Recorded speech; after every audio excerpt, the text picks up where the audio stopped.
After nearly 15 years of waiting, Final Destination Bloodlines is bringing back the twisty design of death, with a few nods to the franchise's past. Developed by John Watts, Laurie Evans-Taylor and Guy Busick, the sixth installment in the horror franchise brings it back to its origins as it seemingly introduces the first person to ever have had a premonition, and secretly survived in the near 60 years afterward. However, her family subsequently finds themselves targeted by death's design, leading to a race against time to save everyone. Led by Caitlin Santawana, T.O. Briones, and Richard Harmon and featuring the return of Tony Todd as the mysterious William Bloodworth, the sequel features a number of homages to the franchise's past. Whether it's characters nearly being run over by trucks in the way of Amanda Detmer's Terry in the original, or Easter eggs offering further lore from the previous movies, Final Destination Bloodlines is garnering rave reviews from critics, currently sitting at a 93% approval rating on Rotten Tomatoes. In honor of the movie's release, Screen Rant interviewed Caitlin Santawana, T.O. Briones, Richard Harmon, Owen Patrick Joyner, Rhea Kihlstedt and Anna Law to discuss Final Destination Bloodlines. The group reflected on what were the kills from prior installments that left them the most terrified, as well as what they think audiences will now be afraid of after seeing the well-received sequel, and the unique technicalities of filming the fake-out moments.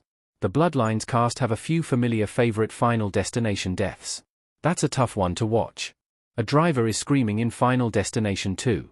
Across its 6-movie tenure, the Final Destination franchise has generally become known for two key elements, those being its elaborate opening death scene, and the Rube Goldberg-style kills that follow. While some installments have been received better than others, even the more disliked movies have memorable ways of killing off their characters, be it a decapitation from an elevator door or being ground up by the gears of an escalator. In reflecting on the franchise's bloody history, the Final Destination Bloodlines cast all had an interesting range of favorite deaths from prior films.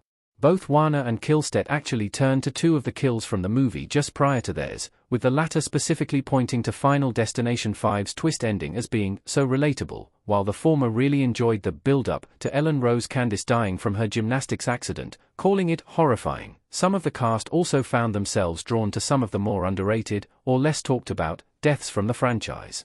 Both Briones and Law turned to Final Destination 3, with the former describing the scene in which Texas battles Lewis has his head crushed by two weights in a weight machine at the gym as tough to watch. Law, on the other hand, humorously admitted to frequently changing her mind during the Bloodlines press tour, but at the time thought it was horrible watching Sam Easton's Frankie have a truck engine sent through his face at a drive-thru. Joyner, Law and Harmon were also reminded of the death of Nick Zano's Hunt from the fourth movie, in which he was disemboweled by the drain of a country club pool. Law admitted to feeling haunted by the scene without ever having seen it, with a friend instead describing the scene to her, while Joyner recalled seeing it recreated on 1000 Ways to Die and being shocked by it to the point that I couldn't go in the hot tub. While the group had a range of favorites from the franchise's past, Joyner pointed to one of the most iconic in the series, that being Final Destination 2's infamous log truck opening, in which AJ Cook's Kimberly foresees her friends and many others dying in a horrific traffic pileup after the logs on a truck break free. The Bloodline star recalled watching the scene when he was pretty young and didn't know it was from the franchise, but rather just something that happened. Audiences are going to be afraid of life walking out of Final Destination Bloodlines. There's a litany of options. Breck Basinger as Iris looking scared and running through a fiery setting in Final Destination Bloodlines. Though it features a few tweaks to the franchise's iconic formula, Final Destination Bloodlines continues the series' tradition of killing its characters through a variety of accidents and bizarre occurrences.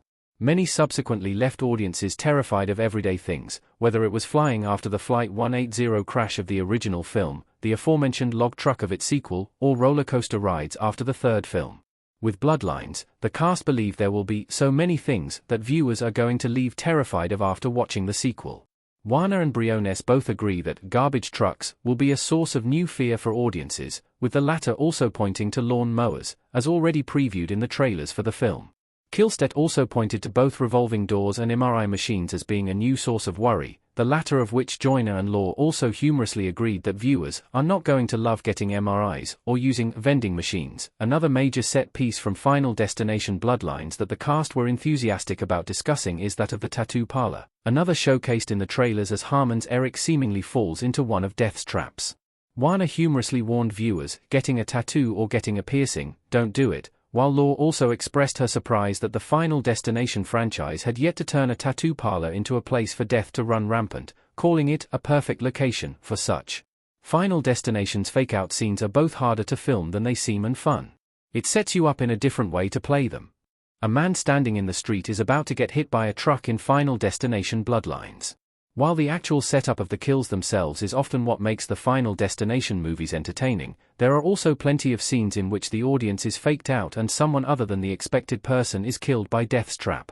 Though the script makes it clear to the actors who will ultimately come out of the scene alive, lore acknowledges that it can be tricky to effectively pull off these scenes during the production. It's so technical that you lose track of whether it's a fake out, or if a thing's going to happen, lore admitted. You're just worried.